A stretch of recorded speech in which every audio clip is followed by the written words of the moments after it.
Welcome to day 2 of the 2021 USDA Data Users Meeting. My name is Joe Parsons. I serve as chair of the NASS Agricultural Statistics Board and will be serving as your moderator for this session. We're glad you're able to be with us again today. A few reminders and notes. As we did yesterday, we're offering closed captioning for those who find it difficult to hear the discussion. You'll find the closed captioning on the ribbon at the bottom of the screen. As we've done in the past, recordings, slides, and Q&A transcripts will be available on our website after the meeting. In the reminder email from my colleague Marissa Ruber you received earlier this week, you should have also received an attached file with the highlights of activities at each of the participating agencies here today. Now, our panelists covered that material yesterday, but if you didn't get a chance to attend or you just want to use it as a reference, I point that out to you. As I mentioned yesterday, if for some unforeseen event or technical problem occurs, we'll try to deal with it quickly. If we're unable to remedy the issue and need to end and restart, we'll communicate with each of you via your email from registration, likely with a new link to resume the meeting. Hopefully this won't be necessary. There will be an additional breakout session later this afternoon, and I'll just say it up front and I'll say it again. To join those meetings, you'll need a different link than the one you used just now. Those links are in your registration email, and we will post them into the chat before we end this session. Speaking of questions, a few of you have already figured this out. We're up to 7. Speaking of questions, at the bottom of the screen on the ribbon, there's a Q&A button to post questions. There's also a chat window that will monitor for technical issues and post links to files and such as needed. There's also an option to raise your hand if you're having difficulty, and we can try to help. If you're having difficulty, you may also email Marissa or Lakia at the email shown on the screen. Marissa and Lakia will be helping me monitor all of these streams. By the way, if you have a colleague that would like to join at the last minute, Marissa or Lakia can also help with that.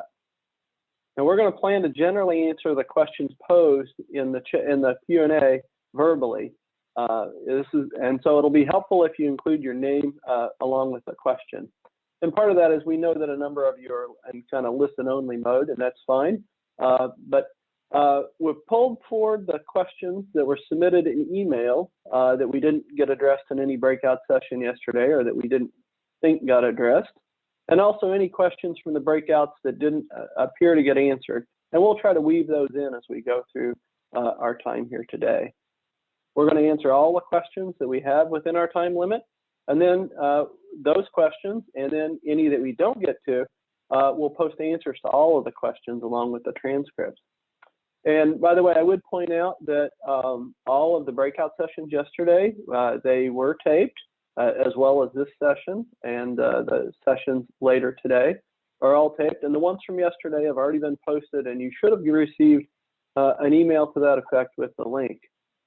And so we will move on. I want to recap a little bit of yesterday in just a moment. First, of course, we're going to have the open forum for the next between now and 1:45. And at 1:45, we'll have a bit of a break, and then the breakout sessions will begin, and then that'll conclude our day. So very briefly, I want to just touch on some of the sessions that we had yesterday. I won't read the screen to you, but AMS Market News team did a great job and really covered a number of things and took a variety of questions. And so, Lakia, you can move on. I asked each of the breakout session hosts to kind of give me a little bit of a blurb to give you a flavor in case you were unable to attend or join that particular session. So you can see a little bit of the flavor of the questions that were asked yesterday. So the other breakout session that was sort of opposing the AMS Market News was a session hosted by Mark Jekanowski and Mark Brusberg. Mark is the chief meteorologist at World Board, and he talked about the weather intelligence used in the production of the WASDE reports. And he also had with him 2 guests, Dr. Mark Savoda from the National Drought Mitigation Center, and Dr. David DeWitt, director of the Climate Prediction Center. And you can read a bit about the flavor of those talks. And Mark shared with me this morning a couple of sort of takeaways of the questions and discussion that happened, so you can read those there.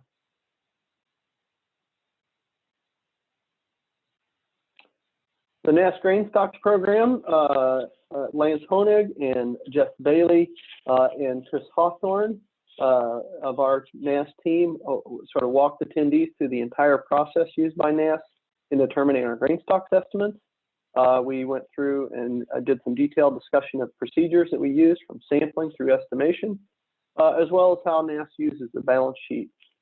We wanted to highlight, and we sort of talked a bit from, or as the basis of our talk, a newly published methodology and quality metrics document, which Marissa just dropped into the chat. So if you want a link there, we think it's a great document and hope you'll enjoy taking a look at it. A couple of the threads, there were a lot of questions. In fact, we have a number of questions that we will probably try to weave in here that we didn't get to all of them, although we've got through quite a few. But Lance shared a couple of the themes that came up pretty strongly in the questions. All right, and then World Board, FAS, Census had an open session, lots of questions, covered lots of different topics. EIA also joined in, and this is pretty typical of the breakout session for these folks. And then Mark Jekanowski shared with me a few of the themes that kind of came up. If you want to move ahead. I'll let you take a quick look at that. All right. So those are the sessions that we have had yesterday. And again, the tapes of all those are out there. There will be transcripts and such. But there is a tape of all of that as well as the closed captioning with it. The two breakout sessions that we're going to have that will start at 2 o'clock. The first one is going to be hosted by NASS. So Brian Combs, our Chief of Staff, and a panel of NASS experts are going to talk about some of the work that we've been focused on, some of our strategic initiatives to move forward and better serve our customers and to serve you. So we want to share a little bit about that and sort of what's in our roadmap as we move forward. So I hope I commend that to you. And also opposing it, but again, you can always watch the tape. ERS has 3 great sessions lined up. Carrie Latowski, who I've seen speak many times, great speaker, is going to showcase the farm sector income and wealth product. There's going to be a discussion of the new survey of irrigation organizations. This is a survey that NASS and ERS collaborated on, last done in the 1970s. So we're all pretty excited about that release. And then Dr. Jen Bond is going to highlight some innovations in the data produced from the Markets and Trade Economics Division. So that gives you a little flavor of the upcoming 2 sessions later this afternoon. Now, yesterday, many of you were on the call then, but I'll just remind you that we have Mike and his team. So I'm sure that he'll be spending out some of those questions to some of his team members. Kelly and Spiro Stefanu from ERS, Patrick Packnet, Brad Carmen should be with us, Mark Jekanowski, Joe DeCampo, and then of course, Mr. Carestis, my partner in crime. So with that, it looks like, I think I'm near the end. Yes, just a reminder, Q&As, we are going to try to answer those live, chat for the technical questions, and then you can raise your hand if you're having trouble or shoot Marissa or Lakia an email. And with that, it looks like, I think I'm done with that part. And we have some Q&A up here. So I'm going to put that up in front of me.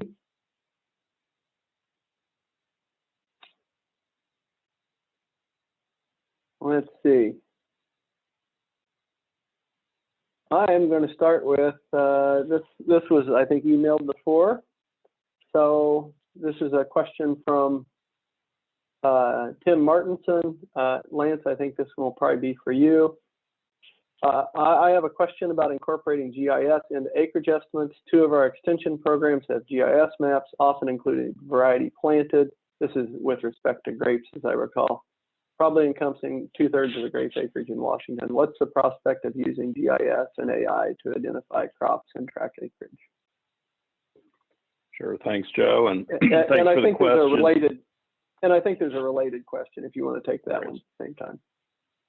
Sure. And as far as using the GIS information for acreage, NASS does have some work that we do in this area. In fact, we publish the cropland data layer each year, which is a visual product that shows the different crop acreages across the country based strictly on the GIS work that we do. We also internally get some acreage indications for a variety of crops that we can use in our estimating process. We incorporated along with survey data and other administrative data that we have. If you'd like to see more information or more detail about that, one option you can look at is we actually had a session back in October in the data users meeting talking about the use of satellite data, and that's a recorded session that's posted on our website as well. And so there's both some technical detail behind the work that we do, and then also some additional information about how we incorporate it into our process. And then the related question, I believe, has to do with the fact that we discontinued grape estimates in New York. I believe that's the question you're asking about, Joe. And so the question was really, how do we get that back? But just to give you a little bit of background about how that works, NASS, in designing our annual estimating program, typically following each census of agriculture, which of course gives us a comprehensive look at all crops across all states, we review that and try to ensure that an annual program that we set up covers it, about 90 to 95% of those crops with the states that we include in our program. And obviously for, some crops, you need a lot of states to get that kind of coverage. For other crops, you might only need 1, 2, or even 3 states to maintain that coverage. And so that's kind of the situation with grapes. After this last review following the 2017 Census of Agriculture, we looked at that data, and we didn't need, as many states to reach that desired coverage. Obviously, in a perfect world, we'd hit every state, every crop, every year. But we have to operate within the, limits that we have from both time and money. And so that's why we try to design the programs that get us the maximum coverage with the minimal amount of states or other things involved to keep the cost down and ensure that we can represent as many crops as possible and other commodities across all of agriculture. So that's kind of how that process works. Okay, thanks, Lance. And I'm sure if Tim wants to talk more, we can certainly set up a meeting or something. So the next two questions are, I'm going to kind of bundle together for Mike at AMS. This is from Ruben Esquire. I'm sure I messed up your name. We do screen scraping to automatically open one by one all reports and have a desired slug. Is this the only way to access text reports without having to do it manually?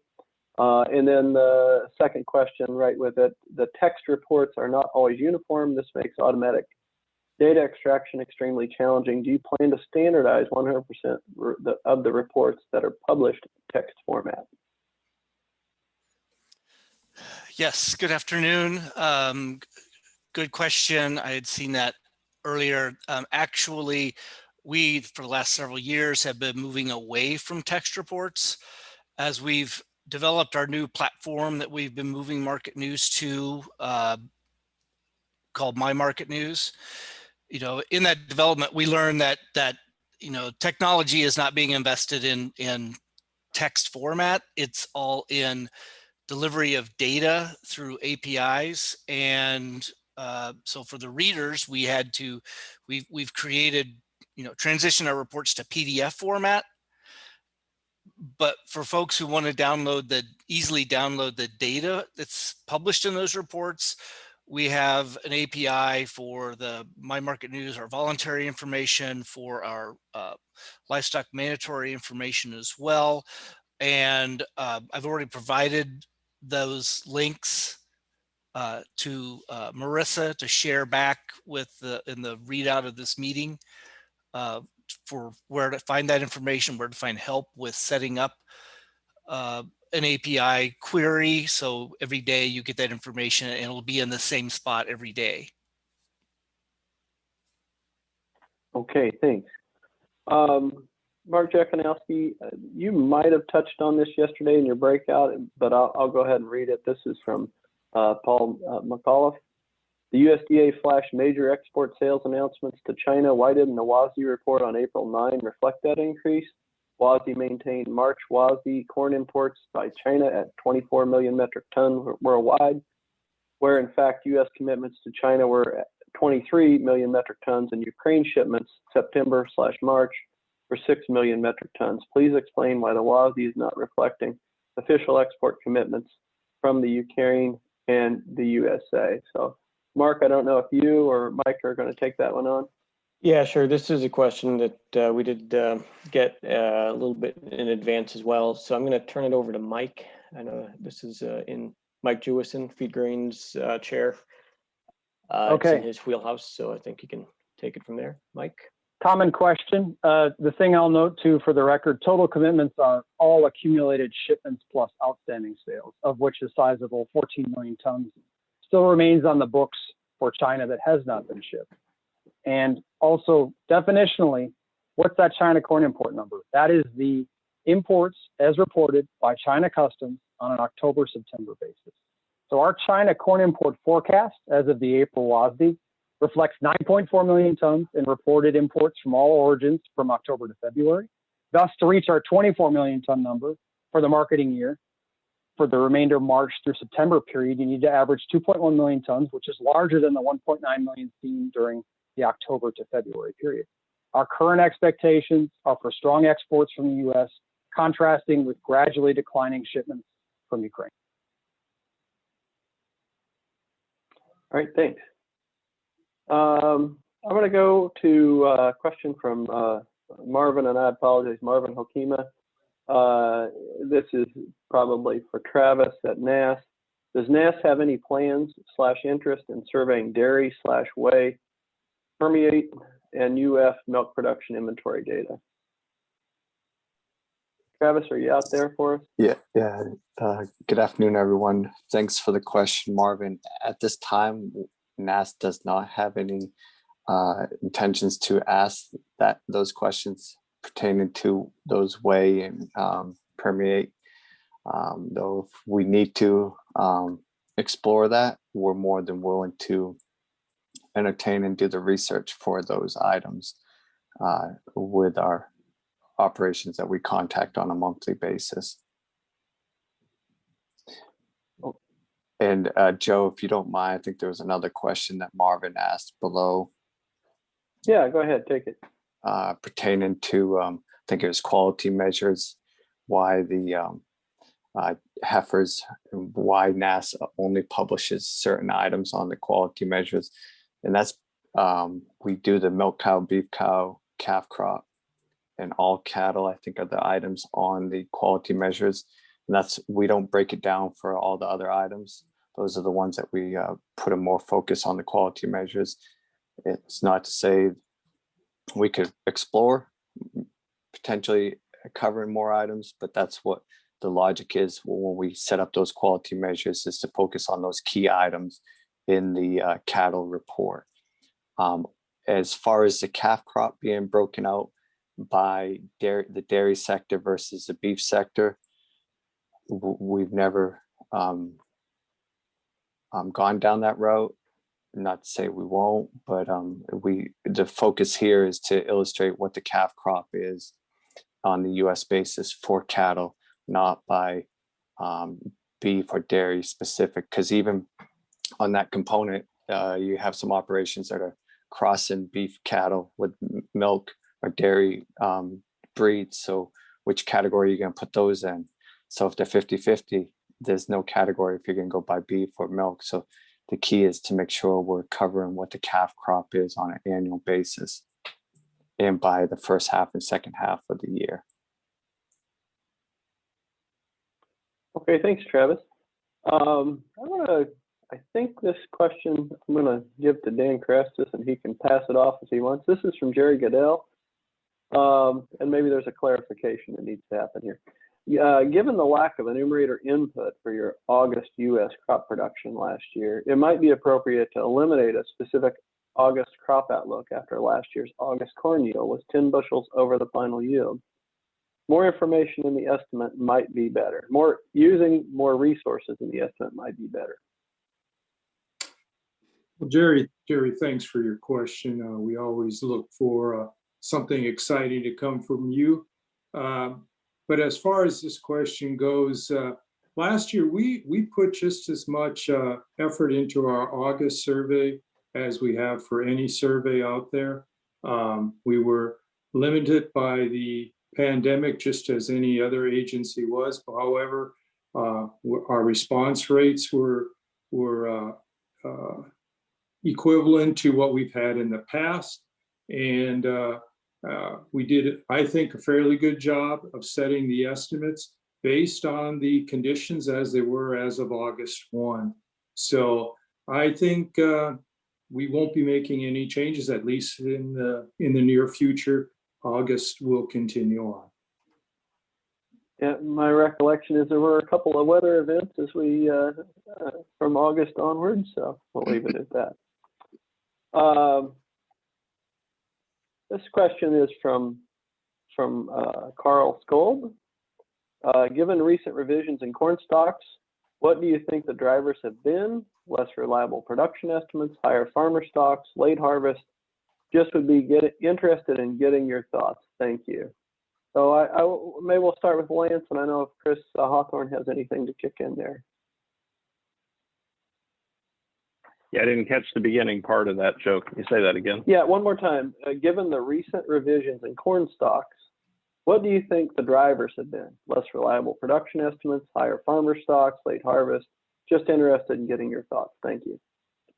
Sure, and that's kind of almost a trick question, right? Because obviously there's no exact answer to that. I think if you asked 5 people, you'd probably get at least 2 different answers as to which, part of the equation they think is maybe causing some of those differences there.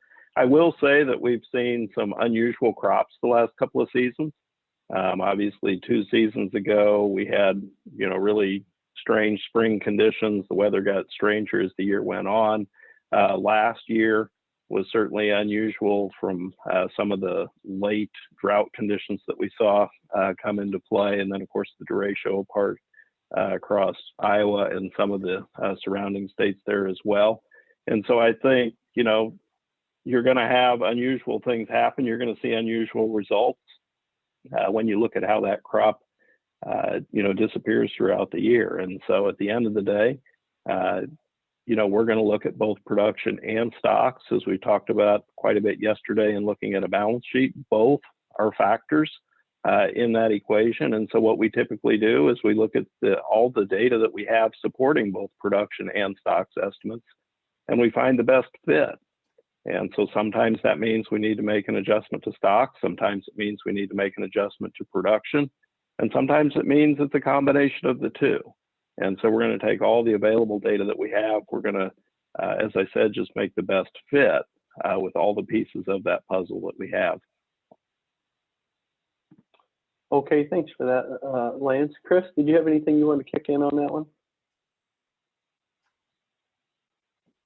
No, the only thing I would add is that, like we mentioned yesterday, we are doing a kind of a sweeping review of our grain stocks program, and we're going to look at everything, no stone left unturned, from everything from our summary process, our data collection process, even our questionnaire design and everything like that. So we are looking at every piece of our grain stocks program just to make sure that we're on track with what we need to do for our estimates. Okay. Well, we have a number of grain stocks questions, but I'm going to try to skip around a little bit because some of those are left over from yesterday. We will wind up answering them all, I'll just remind you, but we'll hit on just 1 or 2 more real quick and then roll on down here. And I don't know if Jeff Bailey, did we get him on as a panelist today? I'm not sure. If not, I'll take this one. But from the grain stocks breakout, why were CV targets from the September report much higher than the other ones? So Jeff, if you're not out there, the reason that I would that is true, and we do set a higher target when it comes to CV. That stands for a coefficient of variation, or a proportion of uncertainty that arises from sampling. And from the loss of sample due to non-response. But the reason is basically it's a check writing function.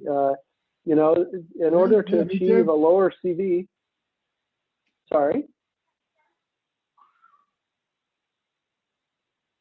In order to achieve a lower CV, you have to have a bigger sample, and you have to also be able to manage that sample. We already have a sample size of about 80,000 in these quarters, and so when you get to that ending quarter, when you have a really rare event, while the CV is a little bit higher, the absolute term, the standard error, that is the amount of uncertainty in absolute terms, is actually very small. And Lance had some graphics to that effect yesterday. So it is something that we do think through.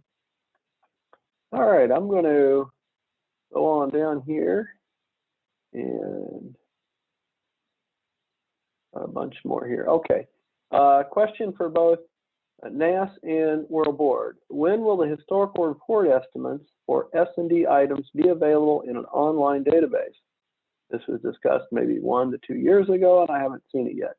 NASS does have some historical items, but for example, NASS corn acreage survey is only available back to 2018 in QuickStats. All right, Mark, I'm going to let you start that one, and then I'll swing it to Dan after that. Sure, I'll start it out. So as I mentioned yesterday, a couple things that are probably worth noting about this.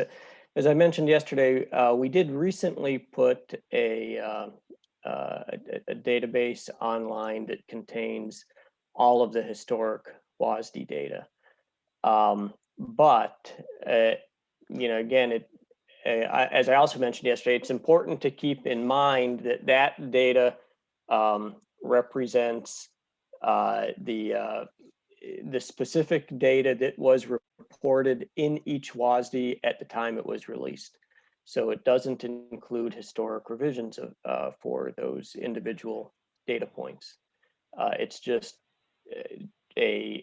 basically an electronic file of all of the historic WASDs going back 10 years. Now, the official final estimates for all of those variables are housed in the PS&D database, and that's where users can find you know, the historic the official historic WASD S&D data. Now clearly that's a little bit different from the specific NASS estimates that are also available in QuickStats, which you know, I would send it back to you, Joe, to discuss, you know, the data for individual reports and access to that going back further. Obviously, I think as this user and others know, you know, the data that's reported in specific NASS reports isn't always you know, covered in each specific WASD. So it wouldn't be surprising that they would be available in 2 different databases. Okay, Dan, you want to take that one? Joe, what was the exact part? Yeah, let me repeat it because there may be some confusion out there. Question for both NASS and World Board. When will the historical report estimates for S&D items be available in an online database? This was discussed maybe 1 to 2 years ago, and I haven't seen it yet. NASS does have some historical items, but for example, June corn acreage survey is only back to 2018 in QuickStats. I'll be honest, I believe we have further, but Lance, I think you have the exact dates or an approximation. Yeah, and of course, what they're referring to here is within the QuickStats database. Generally speaking, what we store out there are the latest and most up-to-date estimates. But in addition to that, we've begun to also load the iterative estimates. So for example, if you wanted to specifically choose for 2019 planted area, you could choose you wanted the March prospective plantings number, you wanted the June acreage number, you know, the October update that we published, and then you could get the final or latest and greatest number. But because we started loading those recently, they don't go all the way back. So you can get all the historic final, latest and greatest numbers going all the way back. But if you want specifically those iterative numbers throughout the season, they only go back, and you're probably right about the year 2018. I didn't remember exactly which year, but it's only been 2 or 3 years. And it's quite a process to go back and try to get those loaded earlier on. So it's something we'll continue to work on as we can. We'll get more of that historic information out there. Now, nationally, you can get those numbers from our Crop Production Historical Track Records publication, publishes every April. In fact, just came out Monday of this week. Obviously, that's a PDF document. There's a text version as well, a CSV file. If you download the CSV, you'll get, you can drop those files for all the major crops, all the data going back way back in time. But again, that's just national. So if you want the state level numbers, it's a bit more of a process to get that. Okay, our next question is from Bill Lapp for ERS. And Bill shares that over the past year, we've seen a dramatic shift from away from home consumption to at-home consumption.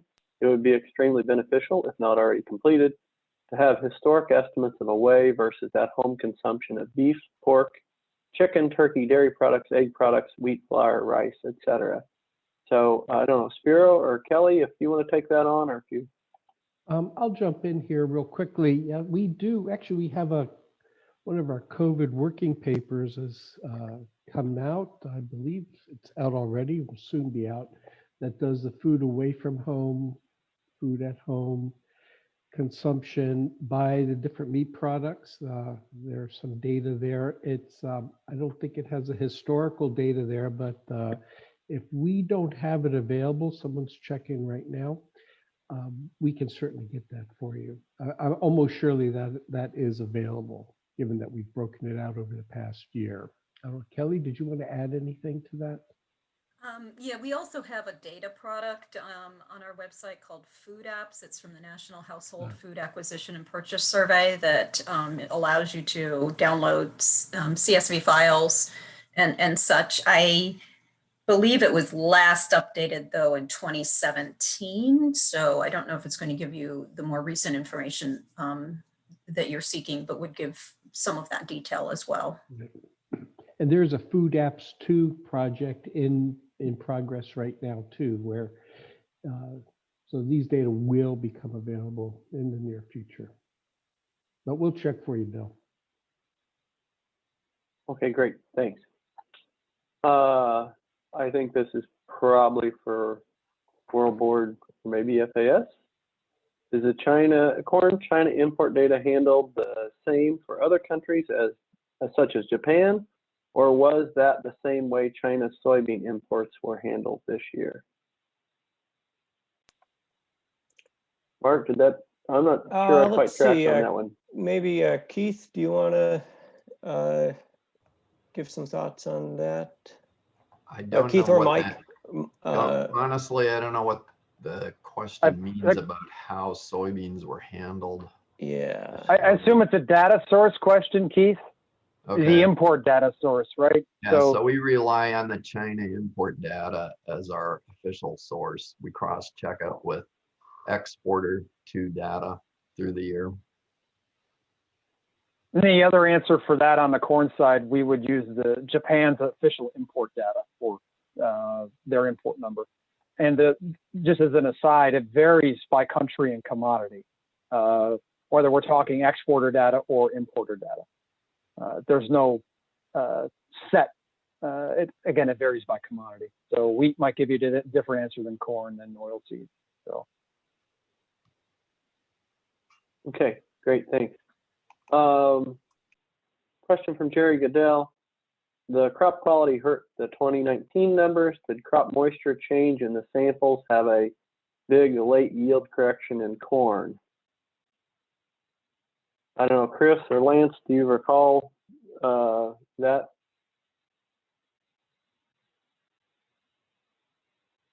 From the 2019 crop? I don't, Joe, but we can look into that. All right. Jerry, we would, like I said, we can look into it. I think we probably have that parameter from the objective yield lab. So that's something we can look at. We'll put it in the transcript. Yep. too. So,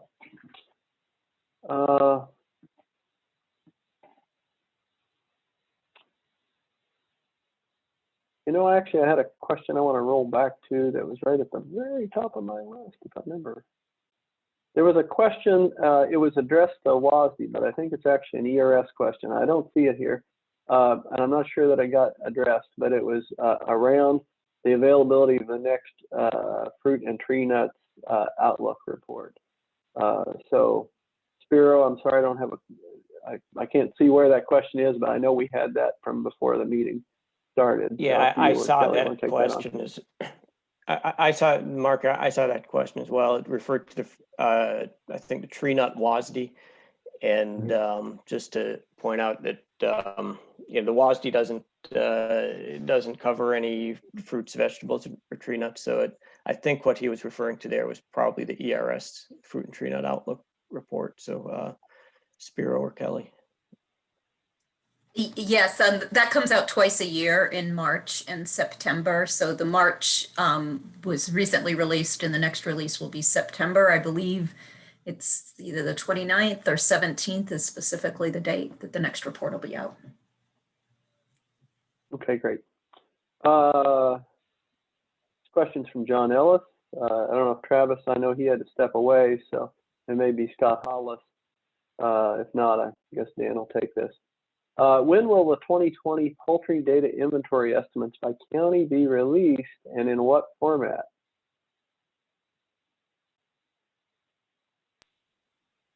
I can look up that date and we can post that out there. But they'll be released in the similar formats that we've always done: ASCII, CSV files, text files.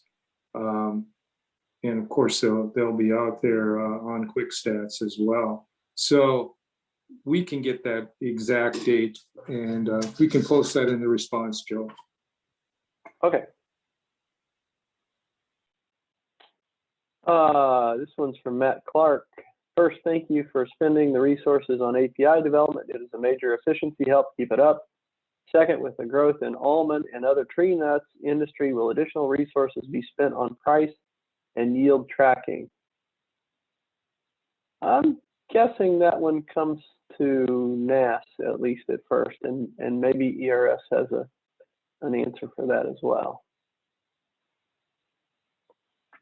Yeah, so for NASS, we currently estimate almond production annually. We also do a forecast during the growing season, but from basically what we publish is, you know, acreage production, price and value for that crop. Obviously, it's grown nearly exclusively in California, so that's where we do all of our estimating and forecasting. So right now, I think we've got pretty good coverage on that crop. So I don't anticipate any major changes coming there anytime soon from NASS. Okay. ERS, did you have anything you would like to add?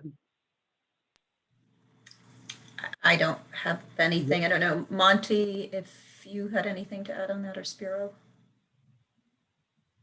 I don't have anything to add. All right. Thanks. I don't have anything else either. Okay. This one's from Joel Carlin at Western Milling. And I'm guessing this is from Mike Jewison. Any updates on USDA attempts to better quantify corn feed residual demand with a new feed model incorporating grain consuming animal units and ration formulas? Great question. In the short run, no. I will just remind, though, as a general indicator, for forecasting feed and residual, the animal units is an indicator of changes in feed and residual. It does not provide an estimate of feed need or use. In order to do that, to derive feed use estimates, we need to have animal numbers, rates of gain, weather pattern, regional and seasonal feeding practices, and then updates for other technological advancements, genetic changes, or new feed additives in order to capture feed use. So we don't, that model was more an indicator, forecasting indicator, but the short answer is no. Haven't looked at it recently. And Mike, I would guess that, thinking about especially last spring when the ethanol industry sort of went on pause, that probably changed some ration formulations pretty rapidly as well, right? Or That's we right. would maybe expect that. That's right. Probably faster than a survey could have captured and built into real time, even if you could capture such data. Okay, good question, a good critique. Scott Garrett, the databases across agencies have very different labels, codes, and ability to access. Same commodity can be named slightly differently and have a different code, or geographic region could have different abbreviations. The APIs are very much appreciated, but different databases use different API technology.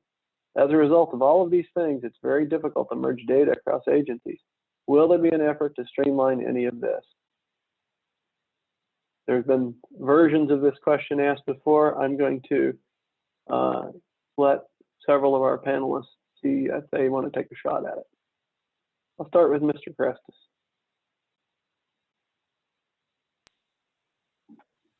Joe, I apologize. I was answering another question, so I wasn't listening to it.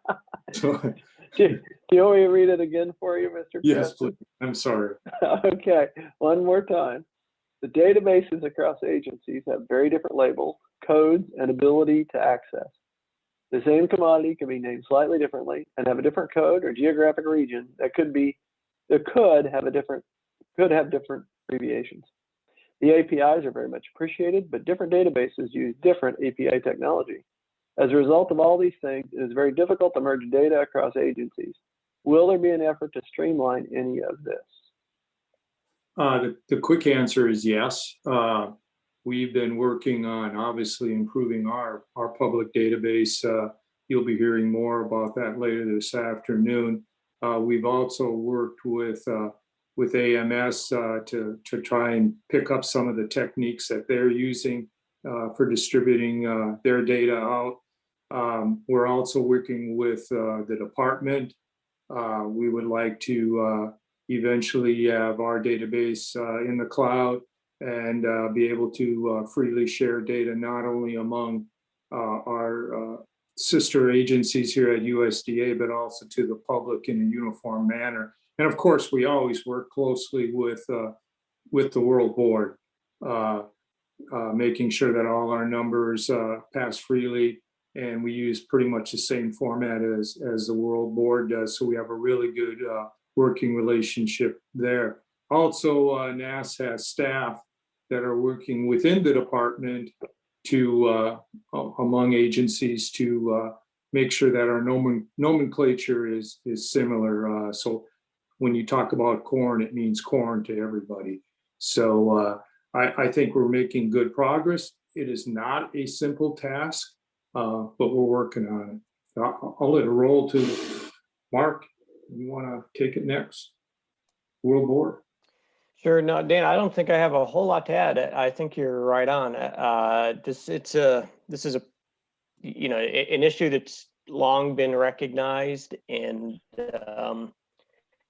here at the World Board, I know we're closely coordinated with you guys at NASS in terms of sharing data and using your data and incorporating it into our system. And of course, we gather and use data from across USDA, many different agencies, all contributing to the Interagency Commodity Estimates Committee process. So, so we agree. I mean, we recognize the need for more coordination and uniformity.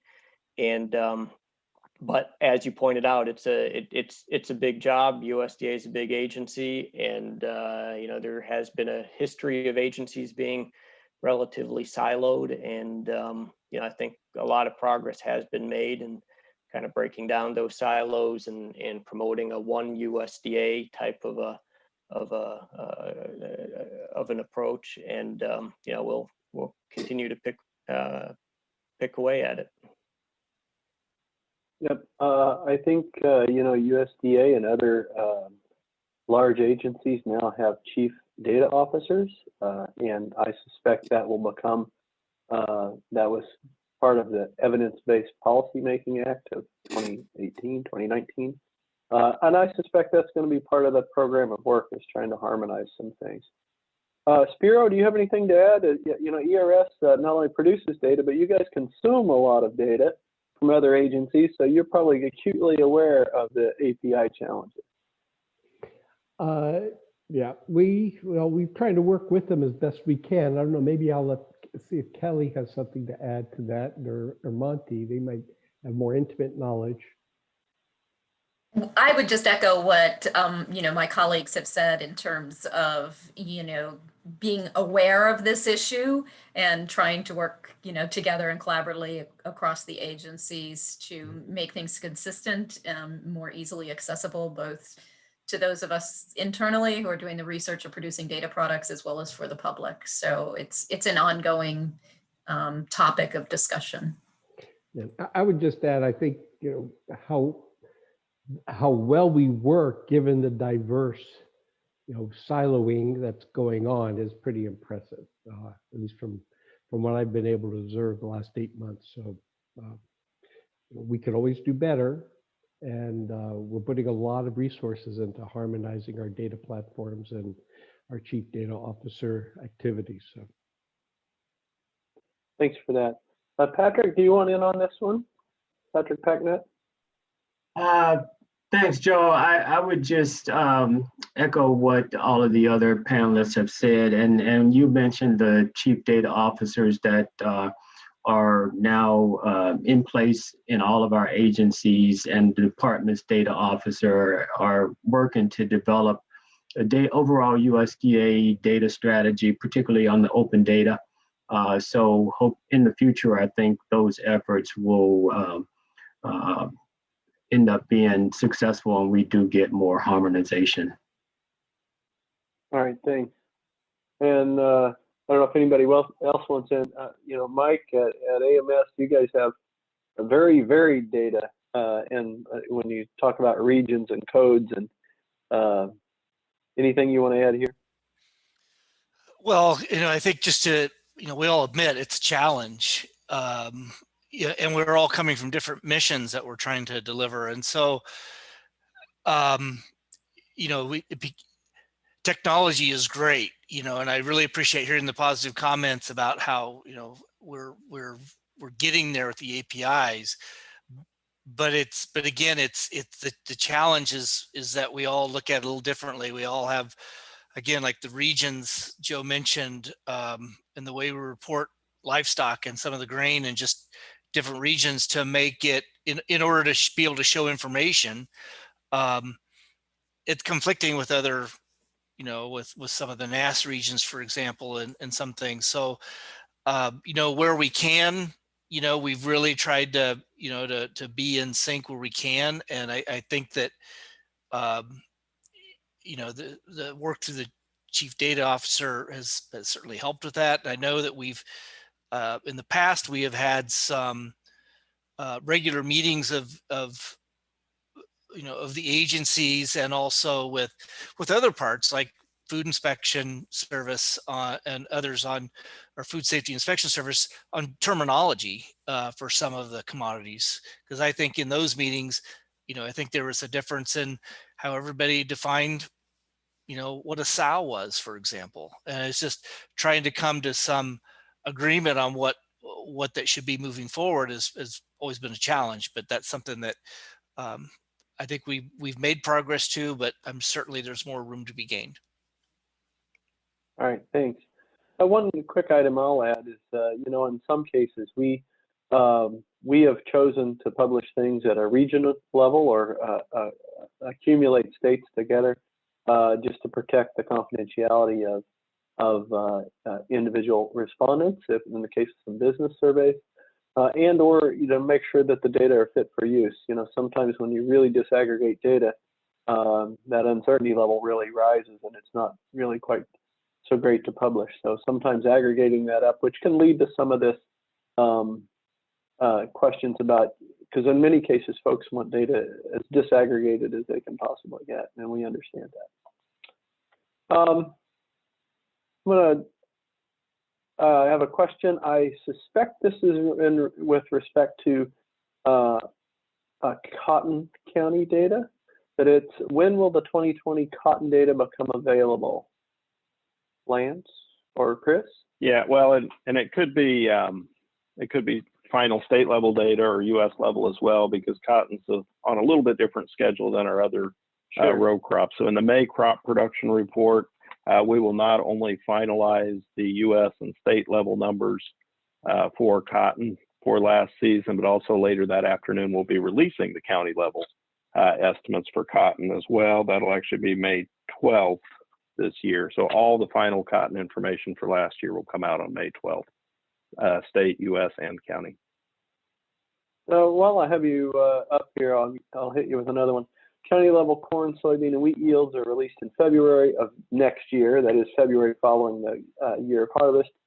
Are there any plans to release county level yield estimates in August or September? And I'm assuming they're saying August or September in the year that it would be harvested, not later. Yeah, that was my assumption as well. Is that, you know, the question is, can we release them several months earlier? Well, the short answer would be no. We don't have any plans to do that. The reason would be it takes a very large amount of data, number one, to get to the county level.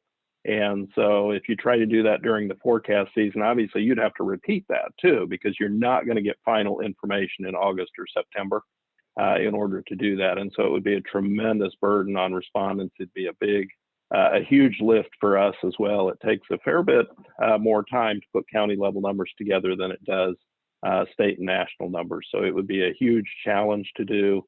And quite frankly, again, it is still a bit of a moving target in August and September. Okay, next question is from Bill Lapp, and this is from Mike Connor. Mike, I think you're on as a panelist today. I hope so. Mike, the new EIA biofuel feedstock report is extremely helpful. Will future EIA monthly reports include A, total biofuel, that is biofuel plus renewable production, B, total biofuel, biodiesel plus renewable feedstock usage, and C, a breakout of biodiesel versus renewable diesel production? Mike, if you are out there, I'll give you a shot at. Yes, Mike is here. So the first data that we published, well, the first complete data that we published from our new survey of biofuels, of course, came out in the month of January, or for the month of January. Actually, the data came out at the end of March. But anyway, so we're reporting the production numbers in the Petroleum Supply Monthly report, and of course on our Petroleum Navigator tables on the EIA website.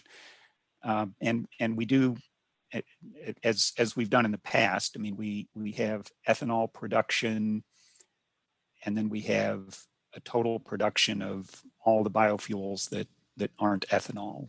So that would include obviously the biodiesel and the renewable. And let's see, so the second part of that question was on the total biofuel feedstock. Yeah, total biofuel feedstock usage. Right. Biodiesel plus renewable. Right. So that one, our table up until December of 2020, of course, was limited just to feedstocks consumed for biodiesel. And then starting in January, again, January data, the feedstocks were for all the various products, the ethanol, the biodiesel, the renewable diesel, renewable jet, and so on. So, and I guess maybe I'm not quite understanding the question. It could be, I guess, that maybe, Bill, you're asking, are we going to go back to reporting a total feedstock number? In other words, adding up all the corn and the soy oil and the various other things and then reporting a total. We can certainly talk about doing that. The reason that we didn't do it with the data for January was because we wanted to avoid having to withhold a number of the individual products. So that becomes kind of the trade-off because we have to withhold certain data to avoid disclosing individual company information. So we decided, at least for January, to not report a total, and that allowed us to report more of the individual products. You know, we can certainly have that conversation and discuss it, but for now, that's our plan, to continue the table that we released with January data going forward. All right, thank you for that. And then on point C, in the Petroleum Supply Monthly, we're going to stick to, you know, ethanol and then biofuels that aren't ethanol. There are some discussions going on in the team that puts together our monthly energy review to break out more of those individual details. So again, that's sort of a work in progress at this point, but something that we're thinking about. Okay, thank you. Well, the next question, I think, is probably for Mike and his counterparts at Grain Market News. Weekly corn moisture content at harvest is only reported by 7 states: Indiana, Iowa, Michigan, Minnesota, Missouri, Ohio, and Wisconsin. Can we expect this expanding to include all 18 major states? Joe, I think that's actually for us. Is that off the weather then? Yeah, exactly. The weekly crop progress report. We have a core set of crops and progress items and condition items that we cover across the country in the national report each week. But in addition to that, we do have some arrangements in certain states to collect and publish some additional information based on external project agreements that we have in place there. And so this would be one of the items that some individuals have chosen to help fund some additional data there. Currently, we don't have any plans to expand that any wider. There's tons of additional information like this that I'm sure would be of interest to a lot of folks. But I tell you what, getting a weekly report out, you know, in about a 2-hour window that we have to compile all that information in the afternoon, we have to be very careful about expanding it too widely, or we just simply run out of time. So that's the story there. Yeah, Chris Hawthorne, do you ever have a week where you're kind of sweating getting the report out the door?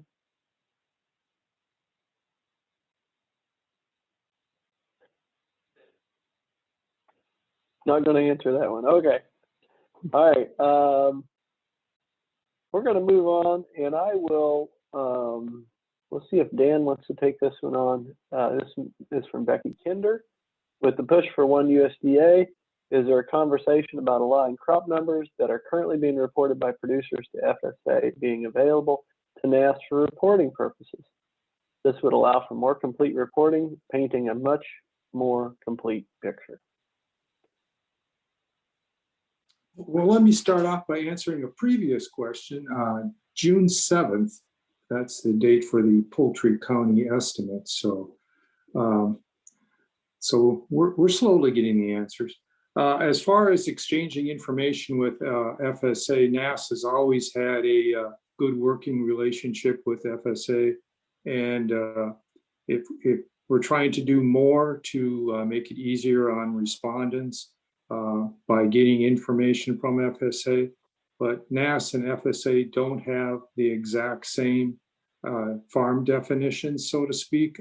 So there are some problems there. But anytime that we can get information from FSA to use for NASS, we do. NASS, in turn, does not share any producer's information with any other agency. That's part of our confidentiality of not sharing any of our information. But whatever we can do to make respondent burden easier on the producer, we are trying to do. Joe, is that pretty much it, or is there more they were looking for? No, I think that's pretty much it. I might just kick in and say that, you know, we have a great working relationship with FSA, and we use that data in many different ways. I think just one point to sort of underscore is if you think about the March crop prospective plantings report, no one's been into FSA to report any corn or soybean acreage, right? It's not even in the ground. The same will be true in June, or virtually true in June. almost all of those reports will go in late June, early July. It does take a little bit of time for all that to populate in their databases. We watch that on a weekly or even daily basis. Lance will tell you that as we watch those crop totals climb. So, and we use those records. We also use record level data as well, and have used that to lower the amount of burden and in some cases augment how we go about sampling records. So there's a wide use of that data that we make use of. And I was teasing Chris Hawthorne a moment ago because the weekly crop weather is, because of that timeline, will really make you sweat to get that out the door. So I wanted to be clear about that. Hey Joe, can I add one further thing is that I think the public should be aware of the fact that we work, and all agencies work fairly closely together. We have a really good working relationship also with AMS, who provides us with a lot of our price data, so we don't have to go back out to producers to ask that information again. We work closely with Mike Lynch and his team and others at AMS to use the price information that they collect. So again, it's we're trying as much as we can to make it easier on everyone. Yeah, and by extension, we collect a lot of data, but we have a number of surveys that we do in collaboration with the ERS, for example, and that collaboration is important because there's a huge value add in turning, in some cases, that raw data. If we think about the Agricultural Resource Management Survey, we'll hear more about some of that later this afternoon when they apply the economic analysis to that to really bring it to life. So we really are a community. Okay. Hey, Joe. Yeah. Hey, Joe, I just wanted to say something real quick. I'm sorry, I accidentally unmuted my phone instead of responding a while ago. But one thing I did want to add about crop weather, crop progress, is I do want to say thank you to anybody that's on here and to the many people that help us provide that data in the counties every week. A lot of, it can be USDA people, it can be state extension agents, it can be farmers that provide that crop progress data. So it is a large effort, like you said, and we do appreciate all the help outside that we get from that. Great, thanks. James Southwick, is there a reason that wheat acreage estimates are not broken into classes and are instead classified more broadly, just as winter, spring, or durum? Lance, I'll let you take a whack at it, and I don't know if Mark Simone will have a comment or not there, but Lance? Yeah, sure. And from a NASS perspective, the biggest challenge is the more you try to break a crop down into further categories, smaller groupings of things, the more information you've got to collect to come up with feasible estimates for that. And so honestly, it's just, again, it's a balancing of resources. We want to make sure we don't overburden producers. We want to make sure that we stay within the bounds of the resources that we have.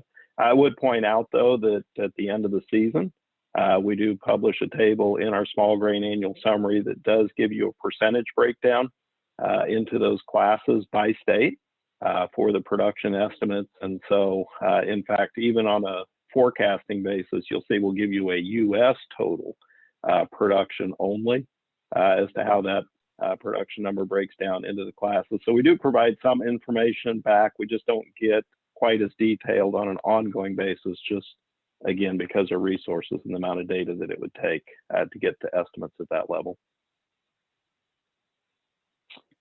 Okay, thanks. Robert Denterman has a question regarding quick stats in the Ag Census. Robert, I have to tell you that our associate chief data officer at our mission area has almost exactly the same question to me. Quick Stats has agricultural census data going back to 1997. However, the agricultural census has been conducted since 1840 and provides the link there. Two-part question. One, why are the pre-1997 Ag Census data not available on Quick Stats? two, is there any effort to put previous ag censuses online? I'm going to take a shot at this, a short shot at this one, and then I'll let my counterparts jump in too. When we released the 2017 Census of Agriculture on the first day, we released about a little over 6 million data points. Since then, I think we're up over 15 million data points. It's a big publication, right? If we go back, NASS took over the Census of Agriculture in 1997 from the Bureau of Census, from the Census Bureau, and been conducting it since. And we have published all of that data out to QuickStats. The earlier data, I think we have scanned copies of the historical data, but as you can imagine, entering it or turning that data into machine readable media is possible, but an enormous task and would involve millions and millions and millions of data points. And we just have not done that.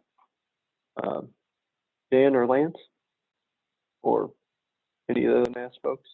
Well, the only thing I'd add, Joe, is those scanned copies for pre-1997, those are available through Cornell, that's where we also store information. So, no, otherwise you've handled it. Okay. Yep, they're linked on our website, but they're at Cornell, right? Okay.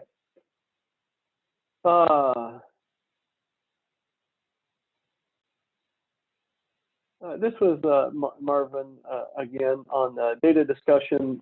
There is still not a standard USDA definition for metadata units, API calls, JSON or otherwise.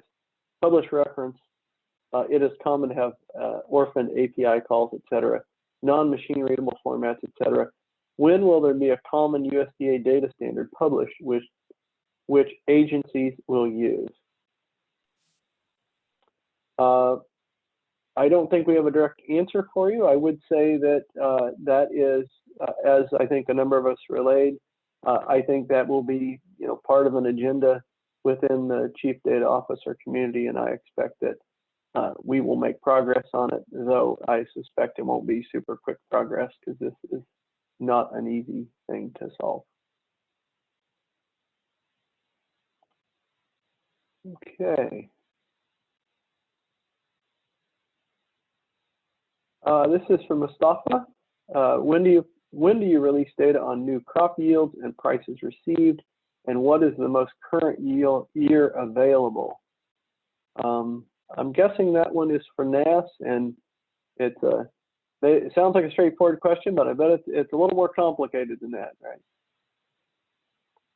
Yeah, I mean, and you have to break it into two pieces, I guess, yield and price.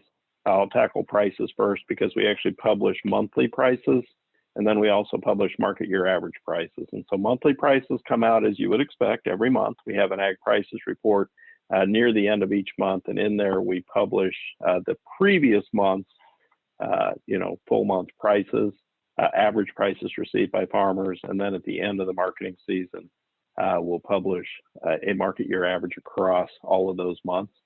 From a yield perspective, it varies by crop.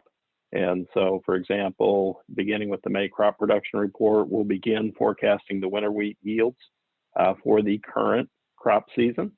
We'll continue that through August, but conversely, when you look at corn and soybeans, we'll start in August. And so that'll continue throughout the season. And then we have annual reports at the end of the year, but it'll be clearly identified. We have a guide to products and services that we publish on our website that will give you a lot of details about exactly when those different items are published on an annual basis, whether it's monthly, weekly, annual. Okay, and Tony Dorn, I don't know if you want in here. Tony is in charge of our environmental, economic, and demographics branch, and is responsible for getting out the monthly price report and also our estimates of the price indices and our prices paid. So Tony, do you have anything you'd like to add on this item? No, I think Lance covered it well, dealing with the prices and yields and the most current available. I agree with what Lance said, really. All right, great, thanks. Are there any plans to expand organic cotton data collection and publication in NASS? Current data reported in the database is rather limited for organic cotton as compared to upland cotton. I'm going to start here with Lance. I'm probably going to go to Tony as well, because I can't, and maybe ERS, because I cannot remember when cotton is next up in our ARMS program. So, Lance? Yeah, and when it comes to organics, we do publish an organic report on a somewhat routine basis. It's not exactly every year. And so we pick up some information within there, but generally speaking, for cotton, our current program as it's designed annually is going to be, you know, whether it's organic or not, it's just going to be all cotton. And we don't have any immediate plans to change that portion of our program. And yeah, I'll let you guys talk about ARMS, Joe. Tony, do you happen to know the rotation for cotton? Because I would guess that we will ask a series of questions with ERS on organic cotton then. I'm not sure right off. I'll put the link out there so everybody can see the rotation. Okay. I think that's on website somewhere. I'll put that out there. Super. Our friends at ERS, any comment on this? And then I'm going to go to AMS because I bet they have some market news data or classing data. We have we have a cotton and wool outlook report just came out, I believe, here in March. Organic, though, I am not seeing any specific reference to organic. I don't know if Kelly or Monty, you have more precise information on this? Yeah, we haven't done organic cotton specifically. I was going to post the commodity rotation too, but I think that's already coming through on the chat. It'll be We also have done both as a census follow-on survey.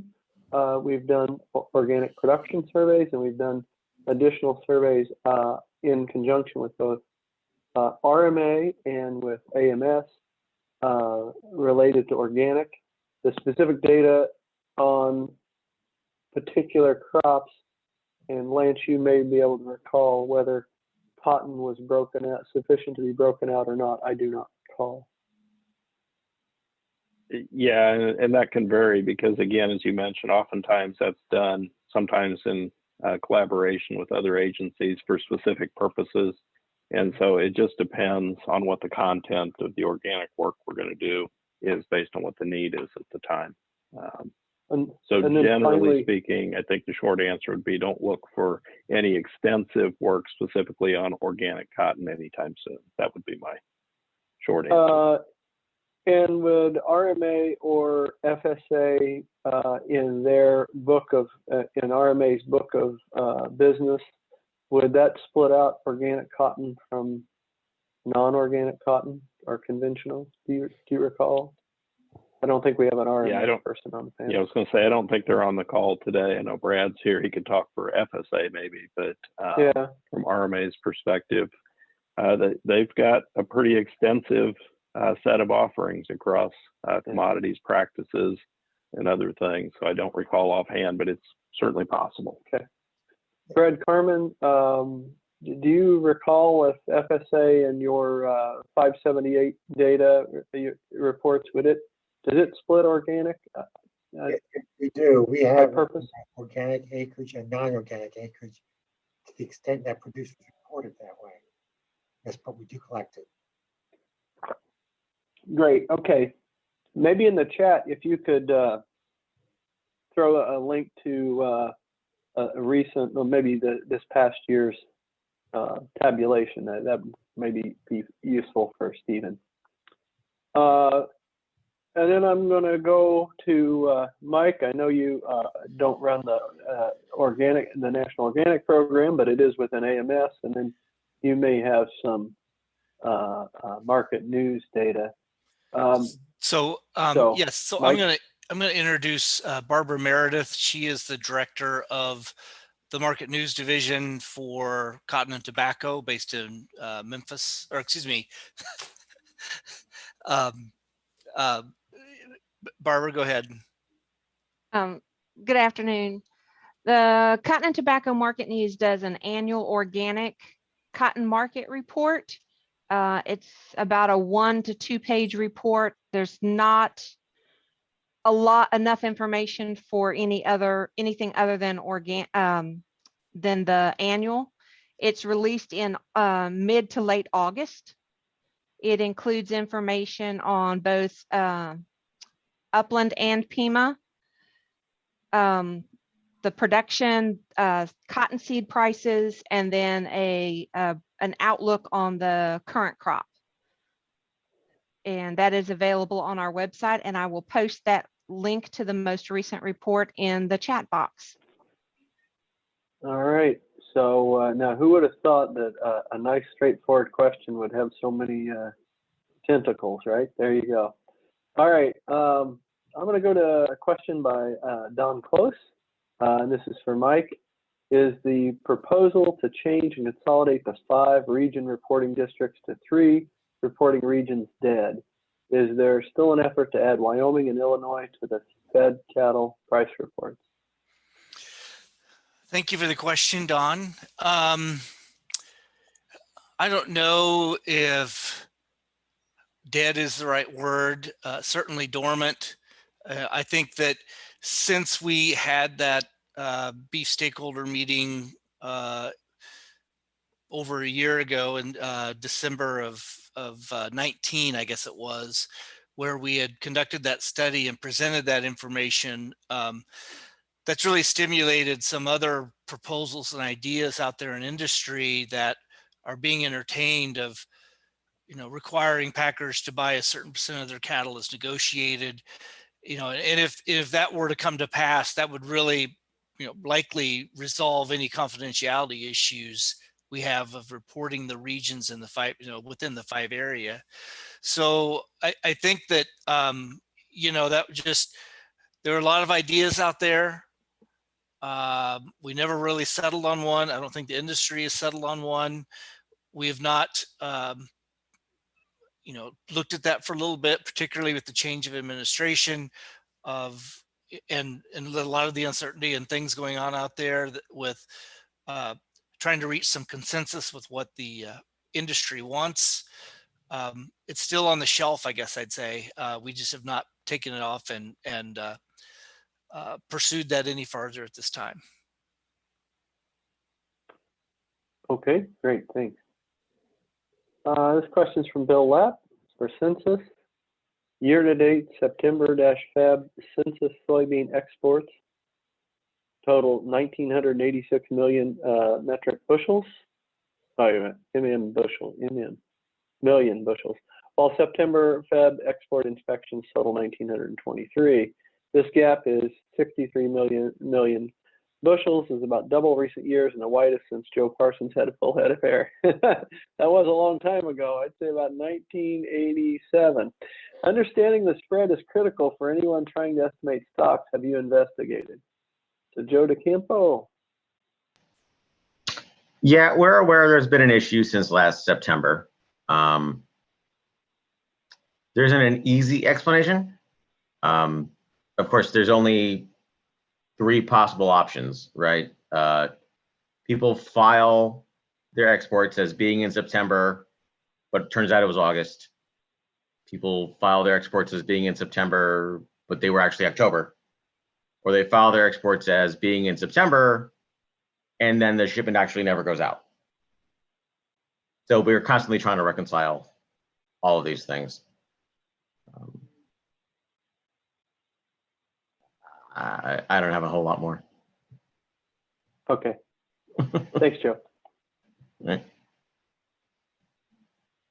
All right. I'm going to hit on a couple of grain stocks questions. So Lance, buckle up, and Chris. Grain stocks breakout question from Chris Eggerman. Are the response rates you reported based on the number of surveys sent or weighted of the volume of storage capacity? And I don't think we don't have Jeff on, right? So I'll just go to you. No, I think Lindsay might be here, but response rates are pretty straightforward. They're just based on the sample. We don't weight the response rates. And so you basically can take the sample size and just work off of that to get an idea if you're looking for counts. Yeah, although we did include a metric, right, of, and I forget what we call it, weighted, but do you remember the label? It essentially does show you the weights. It's in the, if you look at the methodology and quality metrics report, and I can't recall the label, but essentially we give you that weighted response. It's in the tables and it's just defined in the document. So I hope yeah, that it's helps. got a different title. Okay. Another question from Chris on grain stocks. Are commercials required to report their stocks? Is it voluntary? It's voluntary. It's voluntary. There are a few states, right, that have some required reporting, but not to us. And we have that, and we have access to that data. Is that fair? Yeah, that's a fair statement. There are some state level requirements in certain states that require facilities to report information to them. And so wherever that exists and we can get access to that, we certainly utilize that in our process. But as far as reporting to us, it's voluntary. And so there is no mandatory requirement for reporting it to NASS. Okay. Grain stocks breakout question from Lynn Sandlin. May I ask, where do you display or provide what is the on-farm and off-farm storage capacity by either grain / oilseed or corn? In the grain stocks report, you display what is reported, but not capacity. Kind of a two-part answer there, I guess, Joe. First of all, we do publish both on and off-farm capacity on an annual basis. So in the January grain stocks report, toward the back, you'll find those capacity totals by state for both on and off-farm, but they're total capacity numbers. We do not ever estimate or publish capacity by crop, and that's obviously because the facilities where you store these commodities can be used for many different commodities. And so it would be impossible to break that down into specific crop level capacity, again, because of the ability to store, a variety of crops in those locations. Okay. I am going to bounce back out and hop topics over to a different one here. Bill McCary. Will USDA consider issuing corn, ear, wheat head, and soy pod weight data from the objective yield surveys? Probably not. I mean, I think would be the short answer. Obviously, we do provide population counts, so to speak. So we give, wheat head counts. We give you corn ear counts. We'll give you soybean pod counts. But the weight information is something that we don't have any plans to publish anytime soon, just as many of the other indications that we utilize to estimate the various items that we publish. I don't think we're ever going to publish everything that we collect and compute from the survey work that we do, but certainly we'll continue to provide as much information as we think we can moving forward. Okay, thanks for that. I want to pop back to a grain stocks question. We had, like I said, we had a bunch of those yesterday. We're going to work through a few of them now. This one was from Jose Luis Escobar. What geographic level do you have your survey frame? Land, farm, land group, farms? And I'll take a stab at that, and somebody can help me out if they wish. As we explained in the document and also in our discussion, we really have two surveys. One is a survey of commercial elevators, those who have a commercial license or processing facility that would store whole grain, corn, grains, or oilseeds. The other is a survey of farms, and we're measuring on-farm grain storage. And for the on-farm survey, we have a list of farm operators, and we have a profile or a record of what they have had in the past. And two important data points there are the total amount of cropland that they have, and then the individual crops that they've grown in the past. And then with respect to measuring on-farm stocks, we have what we believe to be the capacity of what they can store. That is permanent storage capacity, not if they did temporary. So we use that to determine the rate at which we sample farmers and sort of how we group them when we deal with having to impute for non-response and such. For that same on-farm survey, we also have an area frame. And as we explained yesterday, we canvass something like 9,000 segments of land. It's about a square mile in each of those segments for all of the farm operators in those segments.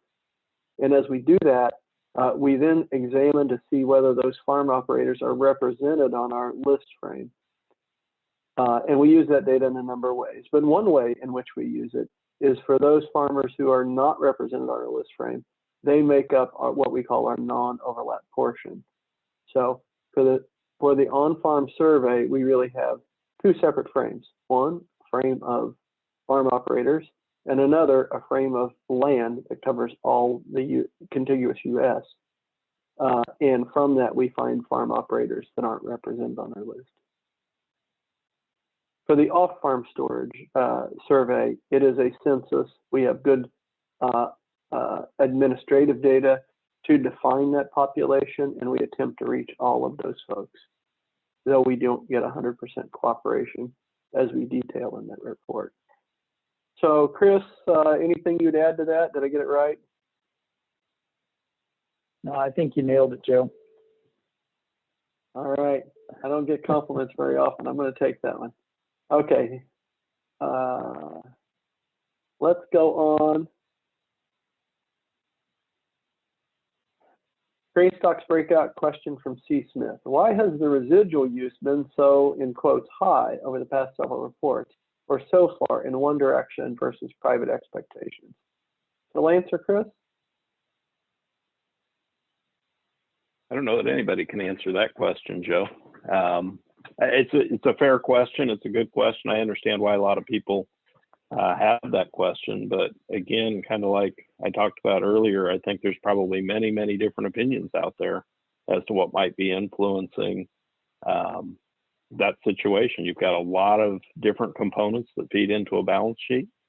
You've got a lot of different items that can be considered part of that residual use. Obviously, depending on the crop, feed use can be a big portion of that. And that's entirely an quote unmeasured quantity. There's no data out there that will definitively tell you how large some of those items that fall into the residual category are. And so it would be speculation, obviously, for us to indicate what we think might be driving those numbers higher, since they don't have hard data points behind them. Gotcha. Okay. I'm going to here's another one on the grain stocks. Grain stocks breakout question from Bruno Arthur. Do you have an estimate of in-transit volume relative to total by quarter or year? I will let Lance comment on that, and then if any of the ICEC chairs want to think about that, I'll let them have at it. Yeah, from a NASS perspective, in fact, we actually exclude grain in transit from our grain stock estimates for all the commodities other than rice, actually. And so, the short answer would be no, we don't have a measure of that because of the fact we simply don't collect it.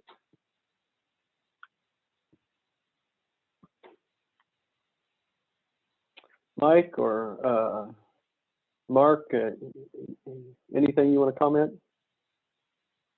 I wouldn't add anything to that. Okay.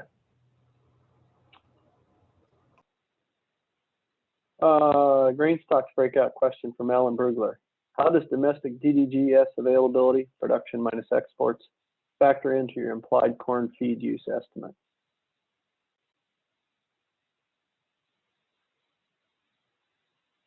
I guess I'm guessing that's maybe more directed toward the World Board in terms of some of the work that they do from a NASS perspective. Obviously, we look at those numbers as we evaluate the balance sheet. But again, at the end of the day, our estimates are driven not only by balance sheet components, but obviously by the information we collect specifically for the stocks inventories that we've talked about earlier. So Mike, I don't know if you all want to weigh in on that. Yeah, the only thing I would add to that is, as I think Joel Carlin asked earlier, Paul Westcott and Jerry Norton did a paper many years ago that, again, it's a guide for an approximate displacement. It's not a measured displacement, so that's what we would use in a forecasting context for WASD. And then, of course, as NASS estimates the grain stocks, then feed and residual disappearance is feed and residual disappearance. Best number out there. So. Yeah, and there's a related question I should have picked up. I think that we kind of just touched on it, but it was from Dale Dirkholt. In constructing your quarterly balance sheet on corn, do you attempt to separate feed usage from the residual, or do you simply look at the aggregate feed and residual for each of those quarters?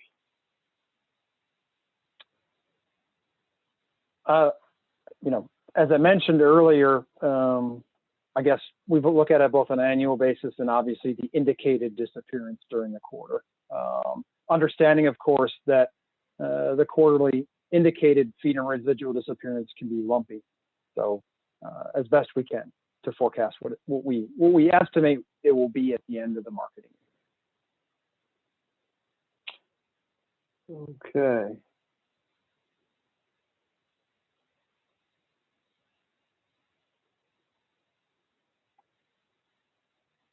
And if we got some, I'm surprised that we didn't get anything about March perspective plantings, but we'll go on with a couple more of these. We're about out of time here, but we'll give you another shot or two.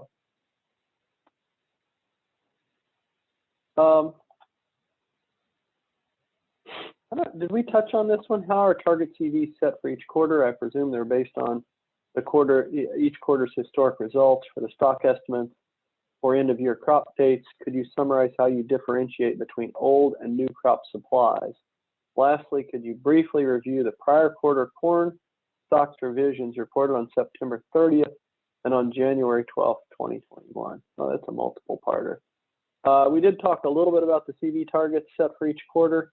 It is a sort of a combination of resources and thinking about how much precision we can get and process, and this sort of a reasonable threshold to target what those CVs should be. And as Lance, if you were in yesterday's talk, and we posted the slides from yesterday's talk, even though the CVs are the same or even rising a little bit, the standard errors get much, much smaller for the on-farm stocks. So Lance or Chris, for the stock estimates for the end of year dates, could you summarize how you differentiate between old and new crop supplies? Lastly, could you briefly review the prior quarter corn stocks revisions reported on September 30 and January 12th? Well, as far as differentiating between old crop and new crop, we handle that with the questionnaires that we use to collect the data. We specifically direct respondents when to report, only old crop or only new crop or things of that nature. So we've got text built into the report, or into the reporting form, I should say, to ensure that we get the data reported properly for that. I don't know if it's possible to briefly review the quarterly revisions that were made back in September and then those that were made on January 12th. I will say, just try to be brief about this, that, on the grain stocks program, it doesn't matter what quarter it is, the previous quarter is always subject to revision. That's part of our revision policy. Those revisions can be based on, in fact, usually are based on late or updated reporting. So what that means is, obviously, when we were doing the March stocks report, for example, obviously we had to cut off data collection at a certain point and get the data summarized and processed into that report.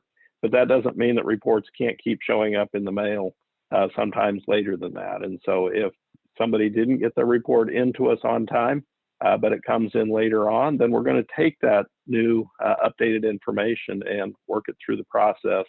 And that oftentimes can result in some revisions.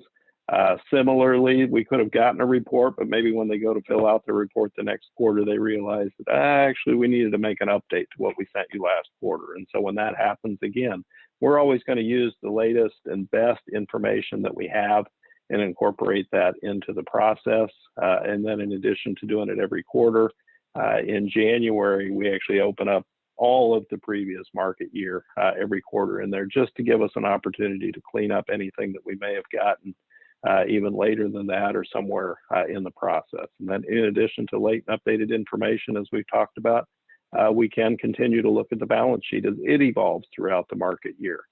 Just by nature of getting a quarter further down the road, you can now have more pieces of information to help you evaluate where those levels should be. And so sometimes we make some revisions based not just on new stocks inventory information, but a new understanding of how that whole puzzle of a balance sheet needs to fit together. And so it's that best fit concept that I talked about earlier with the previous question. Progressive illumination, right, Lance? Progressive illumination. I guess we could use that. There you go. A couple more quick questions, and then we'll close it out and we'll get ready for the breakouts. When will AMS, this is Bryce Knorr, when will AMS run a custom report database for corn?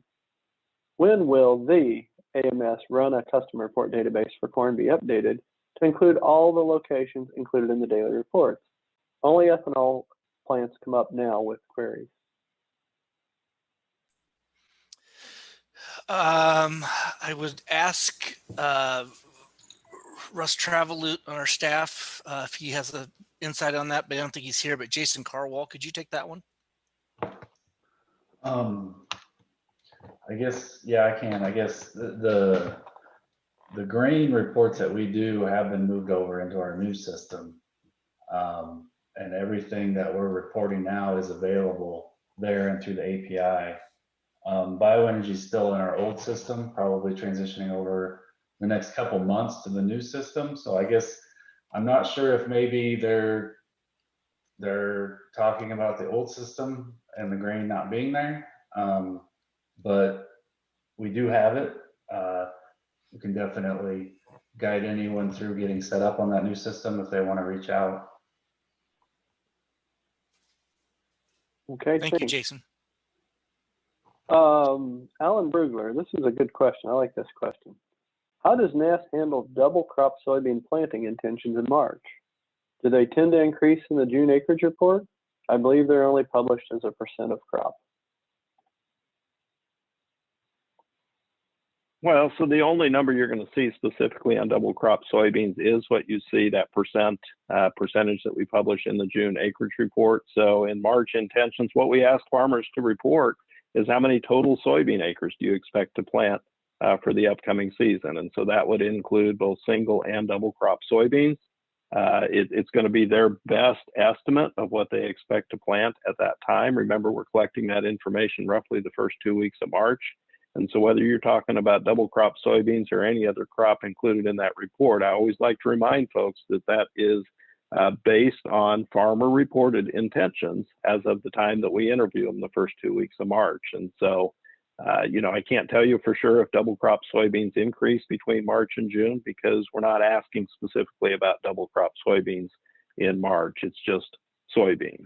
So I'm sure that double crop decisions are going to probably be influenced by things that happen much closer to June than they are in March. There is a certain amount of double cropping that's going to happen every year. We get that. But we also fully realize that there's a lot of double cropping decisions that don't get made until you see exactly kind of what's happening. For example, with your winter wheat crop, is it an early harvest? Is it a late harvest? Is it you know, is it wet at harvest time, or is it, you know, an appropriate time to seed? Are you in a drought? You know, double crop soybeans, you know, are going to have some different requirements maybe than single crop. And so there's just a lot of factors that go into that. And that's why we really don't try to dig specifically into that in March. It's just too early to know that much about that portion of the crop specifically. All right, thank you. And I saw a message from Marissa a couple minutes ago telling me that we're about out of time. So I want to wrap it up. And Lakia, if you could put up the slide deck one last time. I think we have just a little advertisement for the breakout sessions here in that next slide. All right, so those are the breakout sessions. I think you are getting a link in the chat right about now. Also should be in your registration or reminder email. So we'll leave this up for a little bit. And then I just have a few closing remarks. First, a thank you to all of our panelists and staff addressing questions today and providing some great breakout sessions. I really do appreciate everybody's willingness to share updates on their program of work. To all of you, you're important to us. We value your input, and we really appreciate you taking time out of your busy schedules to be a part of this exchange. And of course, I have to thank our organizers and planners. Thank you, Marissa. Thank you, Lakia. Thank you, Patricia. We couldn't get it done without you. And I hope you all understand that getting ranchers and farmers to report to us at NASS is very important. We've got to go out and make our case every day for their time and attention. We'd like to get producers to respond online, and almost all of our surveys have been online now for some time, and we're making a real big push for online response. Convenient for respondents. It is quick for us to be able to get it in, and is a good use of public resources. But we need your help. Please let data providers know how you use NASS data, ask them to respond, and respond online if possible. Again, thanks for the excellent turnout. All of us are listening and value your input. And with your good help, we'll continue to review what we can do to improve USDA data products and services. You're going to get an evaluation from Marissa tomorrow via email. Please give us your feedback. We welcome your roses, your thorns, and your suggestions for improvement. Okay, so lastly, we're going to have a short break before the breakout sessions begin at the top of the hour. To join a breakout, you'll need a different link than the one you used here. Those links are in your registration email and are in the chat now before we end this session. So I hope you guys have a great rest of your day. Take care.